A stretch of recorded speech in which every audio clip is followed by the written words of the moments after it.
And there's a Trojan horse that existed inside the Bible, inside its beauty, and inside Christianity all along.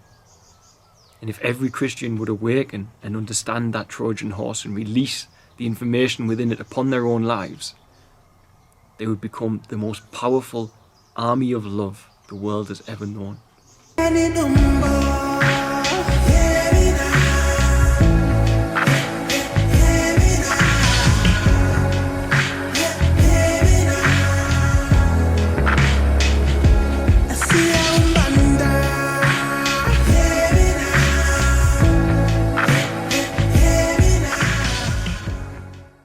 Hey guys, just want to make this quick video, and as quick as I can. Many people do this too. Predominantly I see it from the Christian faith. I'm sure if it exists in Christian faith, it's a human characteristic or trait, so therefore it must exist in the other faiths as well. For the faults we see with the religions and the persons within there are human faults, they are not faults of the religion. And they were saying that I should stop with this. This was one thing that stuck in my mind this week, but I've had many like this. I should stop with this witch symbology in Christianity. And I replied to them and showed them all of the times in the Bible that it said that Jesus will speak in parables, speak in the dark sayings. These things were an allegory, so on and so forth. And ultimately, I just want to say, first of all, don't be afraid of other religions. The Bible, the scripture of the Christian faith does not want you to fear other religions. And I can show you that historically, for a fact, that it doesn't want that to happen. Now, the problem you have, if you have that mindset of this is not of the traditional Christianity I know about, and therefore it is wrong, it's witchcraft, it's evil, it's satanic, whatever, is if I come to you and say, why don't you go and research Zoroastrianism?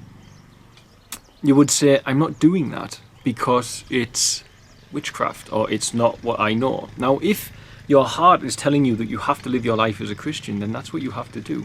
My heart tells me I have to live my life in service to the children here where I live now, and that is what I have to do. If your heart tells you you have to be a Muslim, that is what you have to do. Which, as long as you're not harming anyone in doing it, then that is what you must do, what your heart is singing. But to be scared of other things, it really limits you to the story and the beauty of the world, I feel. Now, if I said to someone in that mindset, go look into Zoroaster, they would reject it and say, I'm not looking at it, I don't know anything about that. But I think God did not want you to do that for several reasons, but I'm going to give two, and for those of you who read the Bible, I leave you to find the other. Now, there are Zoroastrians in the Bible, and King Cyrus, who was God's chosen person, was chosen to rebuild the temple of Judeo-Christianity, ultimately. He was the chosen person to do that.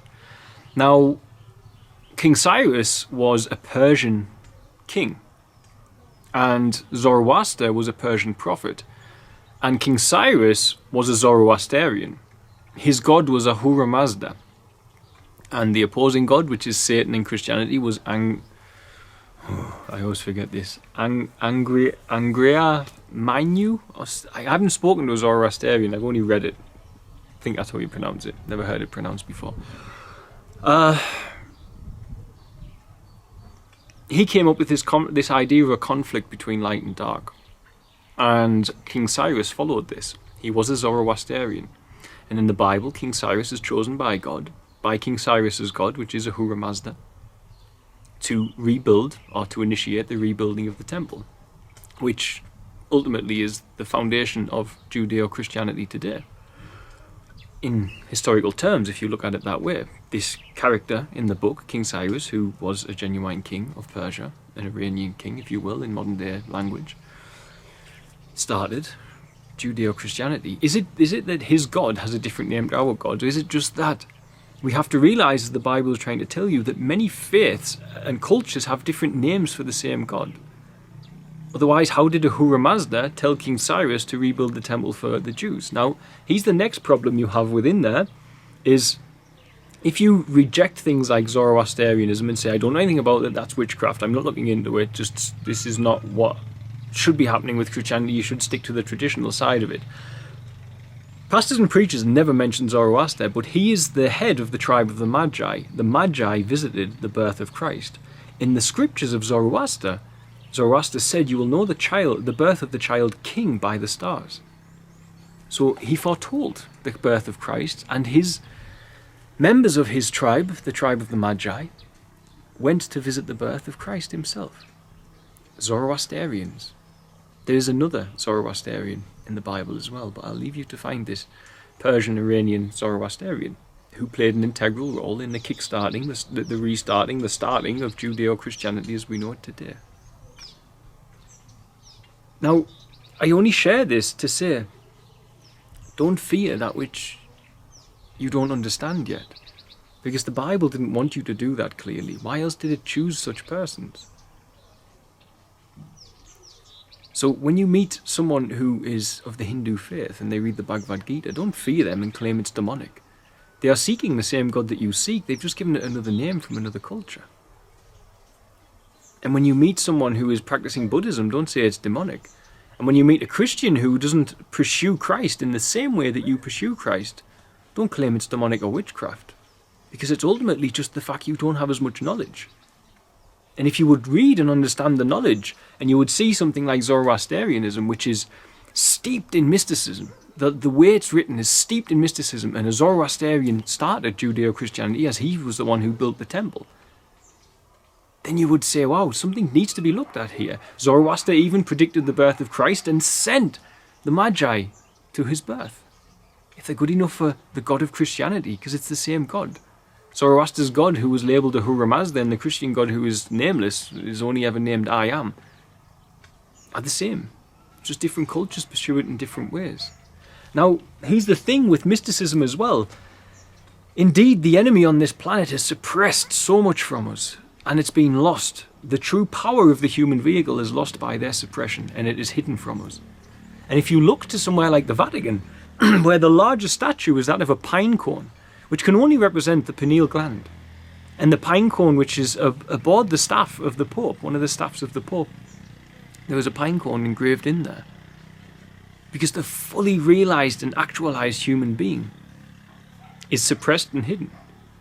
Many would say the Catholic Church is the Antichrist on this planet sometimes. I wouldn't say that. I would say there are many Catholic persons who are wonderful and godly and beautiful. But the Church in itself is doing it horribly wrong. As I've said before, how can the Pope sit in a table and in a golden throne whilst talking about poverty? And the words of Jesus, where he clearly said that those who have 2 tunics give one to the poor. He said you cannot serve 2 masters, for you will despise one and love the other. And the Vatican are too rich to say they truly serve God. If they gave it all to the poor, people would follow them. If this Pope surrendered all of the wealth of the Vatican to the poor and said we're going to live in this plot of land in an eco-village with basic accommodation, more people would follow. I guarantee you, hundreds of millions, billions of people would follow that because they'd believe it.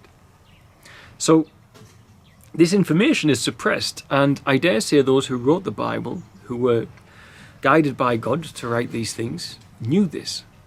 And thus mysticism is not something to be feared. Mysticism is the Christ's Trojan horse.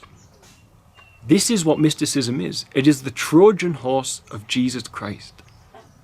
For it carried the message of how a human being can be the best possible human being they can into our modern day lives. And some of us have seen it and interpreted it, and everybody can. And perhaps the powers that be overlooked it. Perhaps those who did not go within and use the wealth of the material world to garnish themselves with power, and not the wealth of the spiritual world to garnish themselves with the power of God. Perhaps they did not see that they were letting it through. And this is how I see it. They didn't see they were letting through this Trojan horse. They tried their best to suppress the energy of the human vehicle. They tried their best to influence you with the wrong diets, to influence you with the wrong media, to influence you with the current state of affairs and constant fear that they drive down your throats. And that establishment are terrified of fully realised and actuated human beings. They don't want it, otherwise they wouldn't go through such lengths to suppress that from you. To suppress The knowledge of your 7 energy centers, the 7 candlesticks as Jesus Christ called them, the 7 sisters as Moses found them as he wandered in the wilderness, the 7 months of the ark crashing around in the storm, the 7 years that Nebuchadnezzar had to walk in the wilderness before he could find God. It's all the same story of your 7 energy centers and actuating your body to its fullest potential. And when everybody does that, you'll see an end of inequality. You'll see an end to people being able to control one another for profit. And you'll see an end to war. And with it, the lower nature of the human vehicle, the need for power and control, can go with it. And mysticism teaches you how to be the best human being you can. It is a beautiful part of Christianity, a beautiful part of Islam, a beautiful part of the Hindu faith, the Sikh faith, and the Buddhist and Zoroastrian. And it's the part that tells you how to get your body to be the most functional and healthy body it can be, and the best antenna to hear the guidance of God to ensure you can do your highest good on this planet. And that's why I share what I share. Not to put down a religion or a belief system. The literal beliefs are just as important, but to be scared of the mystic beliefs is to fear the Christ's Trojan horse. For it has existed throughout the times, and now when it is needed, at the second coming, that is what this is, the second coming. As it says in the Bible, the age of Aquarius. When you see the man with a pitcher of water, go into your house and you will meet me there. Men didn't carry pitchers of water in biblical times. But the star sign Aquarius does, and that is the age that we are in. And that's why so many are starting to wake up and to fight and to look for knowledge and to ask why. And there's a Trojan horse that existed inside the Bible, inside its beauty and inside Christianity all along. And if every Christian would awaken and understand that Trojan horse and release the information within it upon their own lives, they would become the most powerful army of love the world has ever known. And the enemy could only cower and flee at all of these persons who are disciplined and cannot be tempted by the sin of their lower nature. And everyone could hear God's guidance at every twist and turn, so the perfect path and the highest good you can be manifests ahead of you in your life. As long as we stop fearing it and viewing it as it is, the Christ's Trojan horse. And that is how I will describe it, because that's how I see it. Much love, guys.